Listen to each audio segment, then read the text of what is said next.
What is up, YouTube? Fable Girl back. I'm gonna give you guys an update actually on one of my Cardfight Vanguard decks that I posted earlier. My Pale Moon deck. Uh, Honestly, I haven't done to be fair, I haven't done a lot of updating on any of my decks, Yu-Gi-Oh or Cardfight Vanguard. But this one I've been sort of messing with, uh, working on a bit, trying to get it to run right, and it still seems a little bit off, so I'm kind of want to get this out there and see what you guys think I should do. Um, the way I had my Pale Moons before, which is kind of like a mishmash of what I had and what I got off my friend, stuff like that. Since then, I've sort of gotten a few more stuff to make it a little bit more of a coherent deck.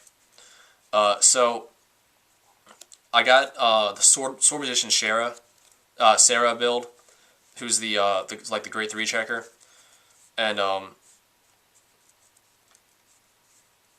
pretty much until the Lukiera Cross Ride comes out, this is what people say I guess is probably the most consistent Pale Moon build that's out there. So let me give you guys the list real quick.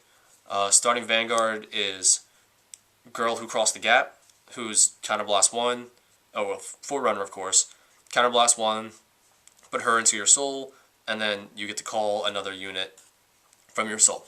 For those that don't know Pale Moons, the whole point of this deck, sort of like their gimmick, is to call units out from the soul, which is under the sort of like the area underneath your Vanguard. So you want to do a lot of soul charging, get stuff there by riding, and then you're able to call out units from there, sort of like to optimize your field and possibly give you multiple attacks. So Girl is sort of like the basic starting Vanguard for Pale Moons. Trigger lineup is, of course, actually my trigger lineup's a little bit weird at the moment because I've been testing stuff. Of course you have your 4 heal. I'm running 2 stand triggers, only 2, because of the way that some of my other units work, especially like Alice and stuff like that, where I'm able to get multiple. I want to get multiple attacks in. 2 stands, 3 draws, and 7 criticals. My trigger lineup is a bit messy at the moment because I'm just like trying stuff out. So I might put in, maybe go for like the standard 4 heal, 4 draw, 8 critical. I was good, but yeah, I was like trying out stands because of stands work really well with some of my units. So right now it's a little bit messy. I apologize for that, but it's still in testing at the moment. Grade 1 lineup. I have 3 Skull Jugglers. When this card is placed on Vanguard or Rearguard, I get the Soul Charge at the top card of my deck. He's pretty much my main way of soul charging in this deck, although it's random soul charging, which can be kind of bad. So sometimes I need I need to find a better way to soul charge in this deck. But right now he's the best way. 4 Turquoise Beast Tamers. She's sort of the deck's like 9,000 booster. She's 6,000, but if I have a Crimson Beast Tamer in my soul, she gets plus 3,000. So I believe to the guy that was commenting on my last video and I guess was telling me to take these guys out, but then was like, oh well, you need to hit numbers. I'm like, this is how I hit numbers, and these are my 9,000 boosters. It's not so much about the 11,000 Vanguard. It's more of the 9,000 boosters, because a lot of my grade 1s are 7,000 boosters, 6,000 boosters, just like really weak, and I have a lot of trouble hitting some of the numbers that I want to. And this is your 9,000 boosters that you want to try to hit the numbers, from what I find. So them, 4 Purple Trapezists. She's only a 6,000 booster, but the point of her is she's one of the cards that you want to use to manipulate your soul. So that way you can, if she's you can like call her out from your soul or something like that, or swap her into your soul and call her back out. And then when she's placed on rear guard, you get to soul swap another one of your rear guards. So ideally, with something like Midnight Bunny or something like that, you can pretty much like stand an entire column with Trapezist and an attacking unit up here. She's really tricky to use though, from what I find, but she is sort of like the centerpiece with a lot of the combos in the deck. I don't want to go too depth into them to make the video long, but she's all about soul swapping other units, and which also allows you to stand those units as well. So you pretty much get like additional attacks by calling her, and also able to set up the field that you want. 2, Midnight Bunny, more soul manipulation. You counterblast 1 when attack that she boosts hits, and you're able to swap her from your rear guard to your soul. So usually you go like Bunny into Trapezist, and the Trapezist swap whatever the attacking unit was, and you have a complete standing column again. And then of course, the perfect guards. I only have 3 Hades Hypnotists, so I'll probably get a 4th at some point. But this is your perfect guard of the clan. Grade 2 lineup, 4 Crimson Beast Tamers. While you have another Crimson Beast Tamer in the soul, it gets 2,000 power. So this is your 11k attacker, and then while you have the Turquoise Beast Tamer, you pretty much have a 20,000 attacking column. So she sort of helps make the deck a little bit more offensive and let you hit some numbers. 2 Barking Manicore, or I'm sorry, Barking Cerberus, who's your 10k vanilla grade 2. And then 3 Dancing Princess of the Night Sky. When she's placed on the Vanguard or Rear Guard, you get to Counterblast 1, and then choose any grade 2 or lower Pale Moon from your deck and put it into your soul. So unlike Skull Juggler, who is more random soul charging, she's more selective soul charging. So usually your targets are going to be a Crimson Beast Tamer, so you're able to power up your boosters, your turquoises and stuff, or you're going to put a Trapezist in the soul, so you can use your damage swapping to set up the field and get more attacks in. The only downside to her is that because of the way that this deck works and that it focuses a lot on the grade 3s, she's not able to send grade 3s into the soul of, which is where I want at least like one of them. So I might have to make some adjustments to sort of like help out that strategy bit as I go along here.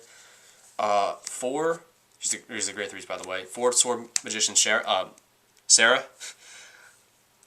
She's sort of your main Vanguard that you want to focus on. So let me read her abilities to you. First off, when she's boosted by a Pale Moon, she gets plus 3,000 power. And she's sort of the unit's grade 3 checker. So when this unit drive tracks a grade 3 Pale Moon, you can choose one of your other grade 3 Pale Moon rear guards, put into your soul, and then you're able to choose any Pale Moon from your soul and call it to an open rear guard. So pretty much when you drive track one of your other grade 3s, so another copy of her or something else, you choose another grade 3 you have out, and you get to soul swap. So you're able to either pretty much like, it's like a pseudo stand, so you pretty much get to restand the unit, or you get to call out some other unit you might want to. So you can call out like a purple Trapezist and do some stuff that way, or you can call out one of the Tamers or a Skull Juggler or something like that. But usually you're going to want to restand when you're grade 3s. So I have 4 Sarahs, 2 Midnight Invader, who is your like 12k attacker. He gets 2,000 if he's attacking a Vanguard. And also 2 Nightmare Doll Alice. Alice, she's a 10k grade 3, but she is sort of unique in that she doesn't have a Vanguard effect. She's like a rear guard only grade 3. And what she does is when she hits a Vanguard, you can counterblast 1, put her into your soul, and then you're able to call another Pale Moon not named Nightmare Doll Alice from the soul to the rear guard. So she's sort of the reason why I was testing, trying to fit some stand triggers in here, because what you want to is to have sort of like an Alice in the rear guard, and like, you know, Sarah as the vanguard, have your boosters back here. Alice, her effect seems very good on paper, which makes her one of the more popular options for Pale Moon decks. But in reality, she's going to eat up a lot of your opponent's blockers. So that's why you want to run the stand triggers. So if you attack with Alice, and she's only a 10k attacker, so attack a rear guard, attack a vanguard, your opponent's going to want to block this, or else you're going to be able to get her ability off. And then you would attack with Sarah, drive check a grade 3 off your deck, use Sarah's ability, put Alice in your soul, and then you get to stand Alice again for additional attacks. So this way, Sarah and Alice work very well together in that you're able to get multiple attacks off in one turn. And also, something that I had a problem with when I was using Lukier, which is a completely different Vanguard that I had in my other build, and that her ability, you had to counterblast 3, and that way, because I had to focus on her, I couldn't overly use a lot of things like Bunny, Gap Girl, Dancing Princess, because they would eat up my counterblast. Sarah doesn't require any counterblast, so I can pretty much, I'll always have the ability to use some of my counterblast skills and able to get attacks off that way. So Alice she's a really popular Pale Moon unit, but she's really tricky to use, so you have to kind of use things to help her stand, like stand triggers, Sarah's ability. Trapezes can manipulate calling Alice out and using her again for attacks. Stuff like that. So I might actually... so that's sort of like the idea of what you want to do with the deck and allow for multiple attacks off of Sarah's ability. The deck has been kind of amped for me the way it's running right now, which is why I wanted to do this profile, sort of like to get your help. The thing with Sarah is that you want to run a lot of grade 3s for her ability, but if you run too many grade 3s, you sort of lose your ability to guard and intercept, because you can't do any of those with grade 3s. They're just like attacking only. So right now I'm running 8 grade 3s, which I think for Sarah is a little bit low.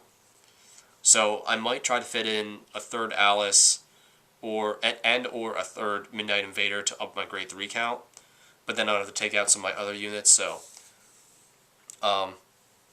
yeah, that's the deck. I've been messing around with Pale Moons. They were like one of the first clans I wanted to make when I was starting Vanguard. So I've still been like messing around with them. Let me know what you guys think. Let me know if there's any changes you think I should make. I'll be updating this deck sort of as I get new stuff and as new stuff's coming out, because Pale Moon's getting some more support soon with their Lukier cross ride. So I might start shifting the deck more towards that build when I get the more of the Lukiers. But right now I'm messing around with Sarah. There's another one, Starlight Melody Tamer Farah, who's like the Persona Blast, and you get to like Soul Charge 2, Persona Blast, which is like discard another copy of her, Soul Charge 2, and then call any Pale Moon from your damage zone. So she's another option that I want to try as well when I get some more of her. So let me know what you guys think. Peace out, YouTube.